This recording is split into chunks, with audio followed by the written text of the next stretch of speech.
আসসালামু আলাইকুম রহমতুল্লাহ বারকাত। আশা করছি সকলেই ভালো আছেন। আমরাও আলহামদুলিল্লাহ ভালো আছি।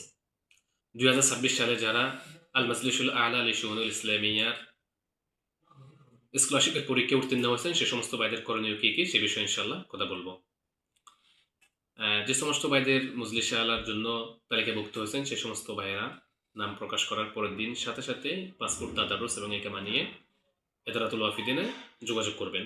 সেখানে যাওয়ার পরে আপনাকে অনেকগুলো কাজ করার জন্য দিবে।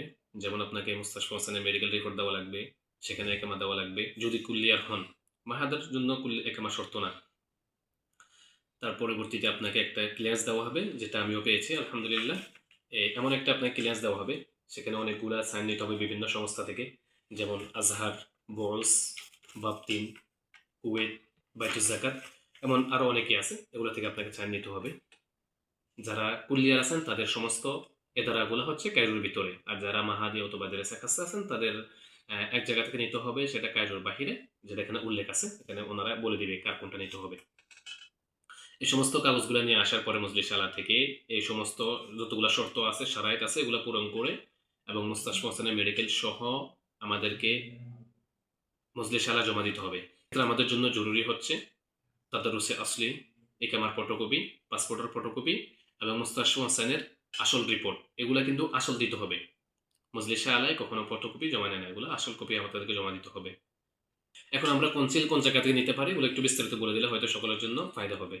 যেমন আমরা মেডিকেল করতে পারি, মেডিকেল আসলে সবাই জানা। যেমন দিরাসা কাছে প্রথমে ভর্তি হওয়ার জন্য যেভাবে মেডিকেল করছে সেভাবে করলেই হবে মুস্তাশফা হোসেন থেকে।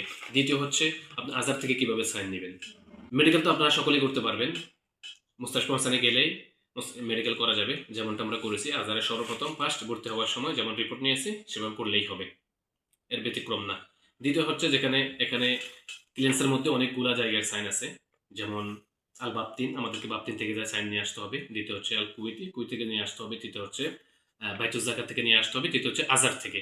আপনাকে আজহার থেকে নেওয়ার সিস্টেম হচ্ছে আপনি আজহারে এগুলা জমা দেওয়ার পরে 1 সপ্তাহ পর আপনাকে রিপোর্ট দিবে।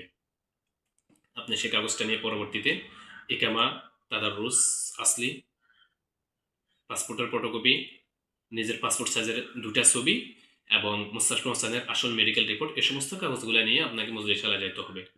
সেখানে যাওয়ার পরে 1 সপ্তাহের মধ্যে সমস্ত কাগজপত্রগুলো জমা দিতে হবে। জমা দেওয়ার পরে ইনশাল্লাহ আপনি অন্যদের মতো ধারাবাহিকতার সাথে প্রতি মাসে ইনশাল্লাহ মিনা পেয়ে যাবেন।